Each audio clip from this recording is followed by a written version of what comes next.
In this video showing what the Big Nobby Bush Care group has done, I'm going to walk up what I've designated as Zone B in the accompanying picture, and we'll show you that there are some good bits and some not so good bits. So here I am again at the top tee of the golf course, and to show the work that the Big Nobby Bush Care group is doing, I'm going to go into what I've designated Zone B. Done Zone A in a previous video. And Zone B kind of starts here, and there's a thicket of brush that prevents you going straight up, so I'm going to head this way and cross all this good themata grass and move up through Zone B. The first thing we do is come into a grove of tuckaroos that are providing great shade. But if I go left here, there's a troublesome little area which is protected by the thicket that I showed at the beginning there. But this has been cleared out, but there's asparagus weed here, which we need to dig out. There's the native vine, or monkey, called monkey rope, or Parsonsia straminea. But all through here, lots of basket grass. And the area's not looking too bad now.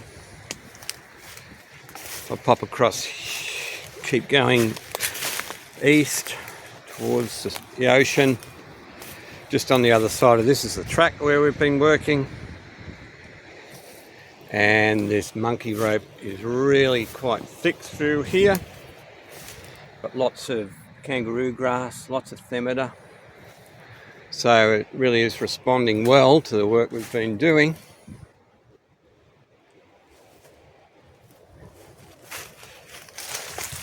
Bit more asparagus weed. Move up past tuckaroo, I find paspalum. Need to bag those heads and pull that out at its base. As we move up, we'll make sure we don't trip over and come across a little bit of lantana there, which we can easily pull out. Now we've got a bit of a bare patch, which we've been working a lot on. This was full of a lot of weeds, and we have to keep coming back here because there's immature fleabane here. More paspalum that'll have to come out. More paspalum here. So we'll have to keep coming back in here and attending to that. But there's a lot of good stuff, a lot of tuckaroo. Here's some lamandra. Unfortunately, there's a little bit of setaria there. Have to bag those heads and pull the base out. But looking much better than it has been. This used to be full of blue billygoat weed and lantana. So very happy with the work of the people. Lots more of this basket grass through here, native, it's very good. And we come out not very far from the track, just over there. And this really is great testimony to the work done by the Big Nobby Bush Care group. This is just thick with themata. Got healthy looking banksias here. This is Dianella. Looks a bit like lamandra, but it's Dianella. Over in here we've got leaves of Plectanthrus. And this area is just looking fantastic. A bit of paspalum here. Need to attend to that. And this grass here, it's called weeping grass or microlena. See it leaning over there. That's a native grass that's really useful to have. As in previous video, we've got the spade flower. More Dianella here. We'll just move up the hill through what is a gorgeous area. Down here I think we've got a bit of Herbertia, not sure how you pronounce it, but just grassy area. This little thing here is a lobelia, known as whiteroot, native. We've got the commelina here that we've seen before in the previous video, and just a great area. Banksia not doing so well. Keep moving up, we have Lomandra, more Lomandra. Over here, a little bit of Oxalis providing some colour. Here we have barbed wire grass, which is a native. So really happy with this little area. Keep moving up.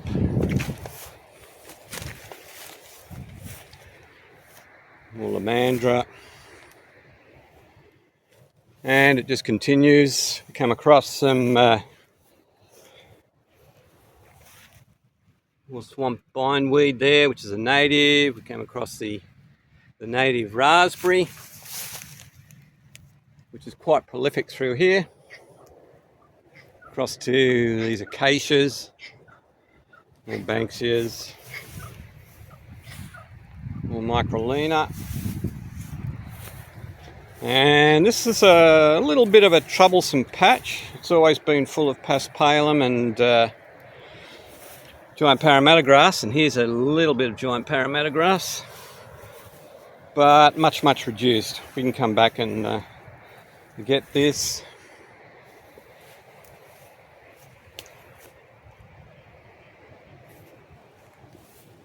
More banksias suffering.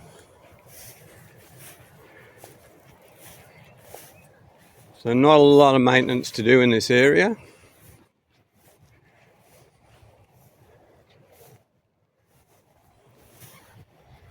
Look under the trees, we get more the native raspberry with its flowers there. More basket grass into Plectanthrus with its flower. Keep moving up, there's Lomandra. Then we get a bit of blady grass, which is another native. It's occupying this area. We've been in this area to get this verbena. It keeps coming back. It's a bit difficult to get rid of because its roots go under the ground. And there's some giant Parramatta grass. Some Brainia here. It's a very healthy looking Brainia, native. You'll notice that the leaves are alternate as you go up the stem. They're not opposite each other. I'll contrast that with a weed called senna later on. Very happy with this area. And then we come to a wall of acacias. And not really sure what's in there. So we have to get someone to go in and check it out. First thing you see is passion fruit. Needs to come out. Lots of themida, lots of native grasses. Unfortunately, we run into a bit more setaria.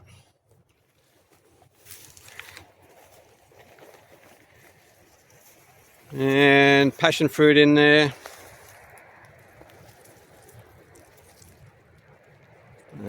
This is Cape gooseberry.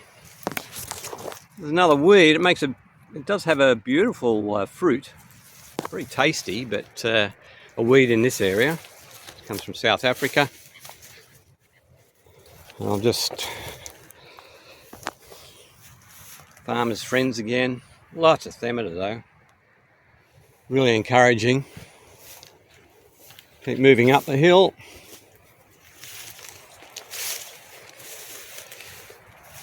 Keep seeing more Cape gooseberry.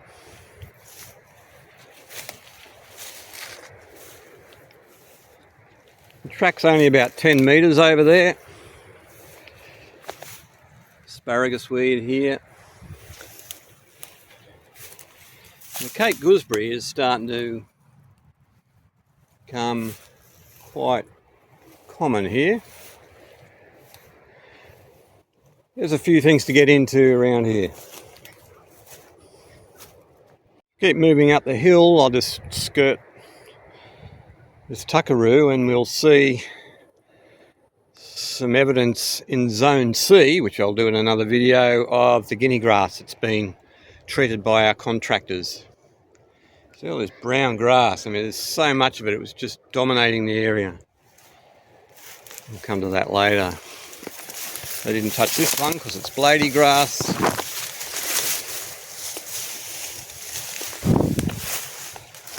Come across paspalum amongst tuckaroos.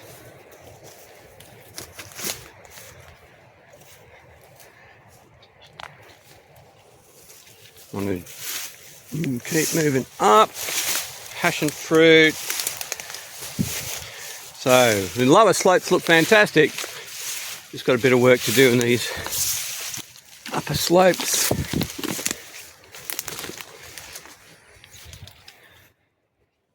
Bit of dying acacia there. Here's a very tall Formosa lily with a big white trumpet flowers. We'll come back and cut that off its base and give it a bit of poison. There's another weed here called cider or Paddy's lucerne. It's got quite a long taproot. Most of the time we can just pull that out. This one seems to have gone to seed, so a bit late for that. Keep moving up, lots of good grasses, some paspalum in amongst it. Passion fruit with its fruit, so need someone to come and collect those.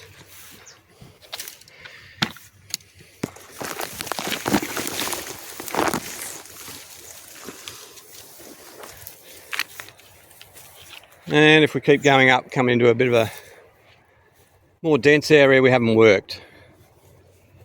And someone's been in here and got a lot of mother of millions, I can see that, but also there's that cider or Paddy's lucerne. He's pulling out. Lots of farmers' friends. Passion fruit. Distinctive 3 rounded lobes.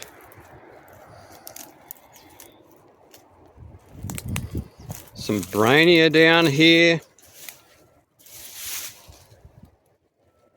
Very good example. And a lot of blady grass, the native, so looking okay. Just need to focus on this area a bit. Still paralleling track. Come across this vine here with these leaves.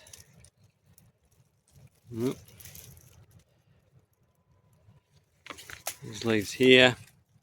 This is a native vine, Cissus antarctica or kangaroo vine. I think I can see a little bit of lantana in there.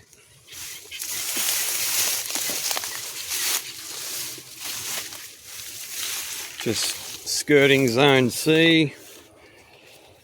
Here's that vine again. Occupying this area, it's a native, very good one to have. As we go further up, Zone B, there's a few more problems. We clearly didn't get this flea bane. That's what it looks like once it's gone to seed. We have a tobacco bush here that's been de-leaved, I'm not sure why. There's a flea bane as it's gone to seed. And we can move through here. Still a lot of good stuff though. It's farmers' friends. Some more brainia, looking very healthy. In fact, there's quite a few here.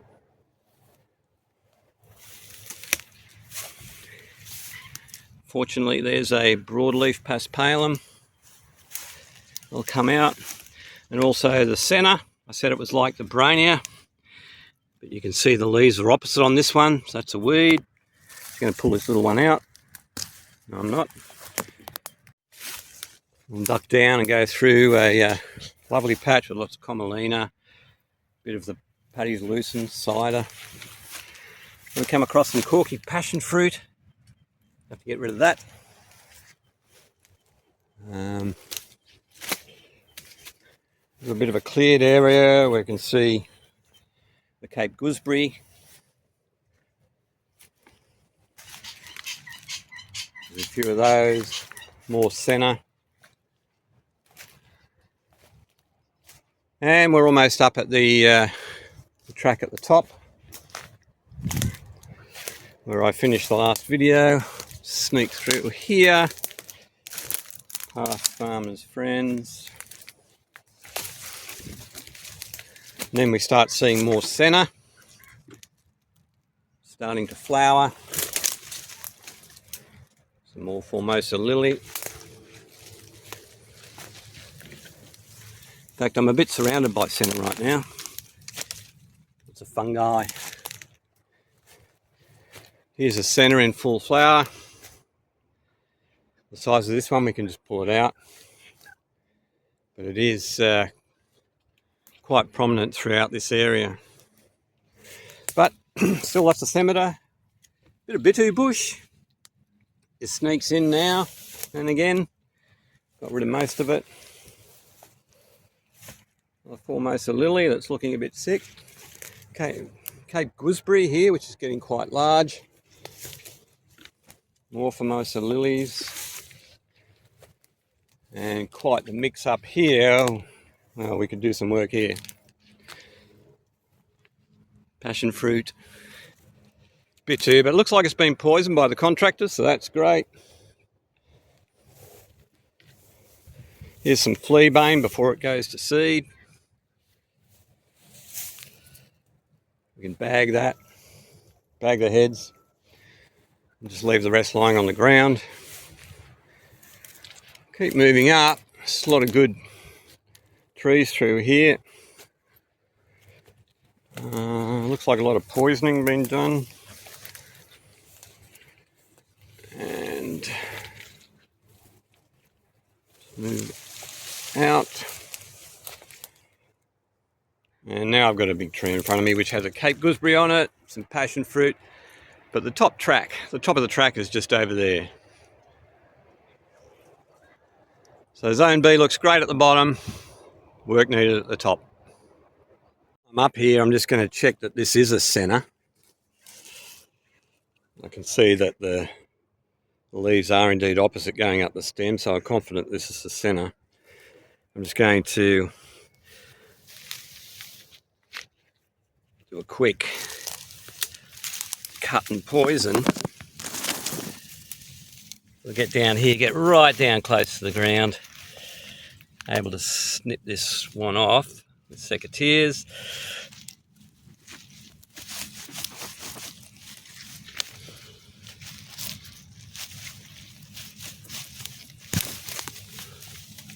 Albert Blanc secateurs.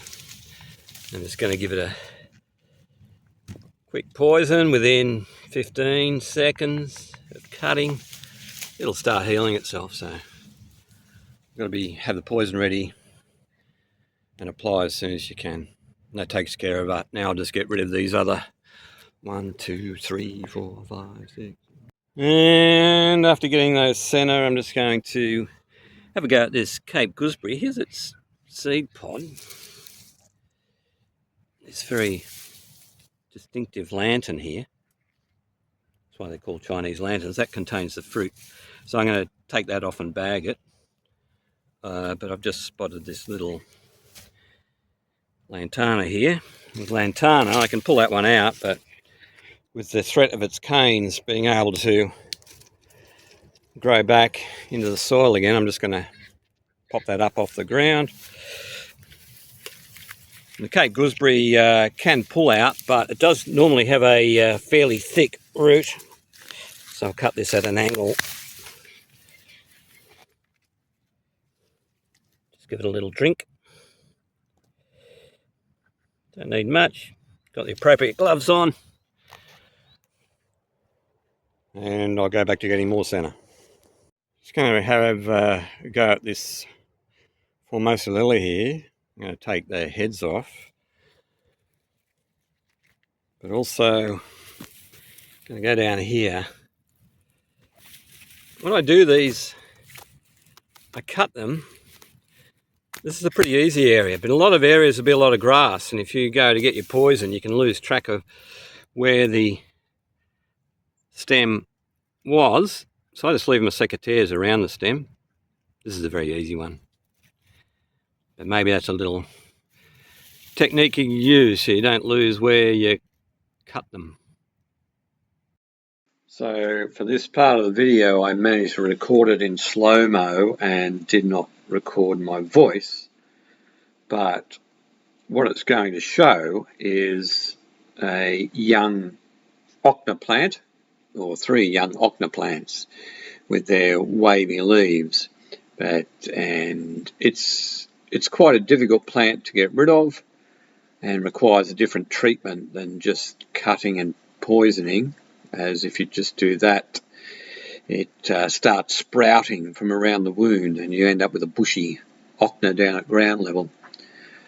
So it's a matter of scraping the bark and putting a chemical other than glyphosate on it, one I call Vigilant.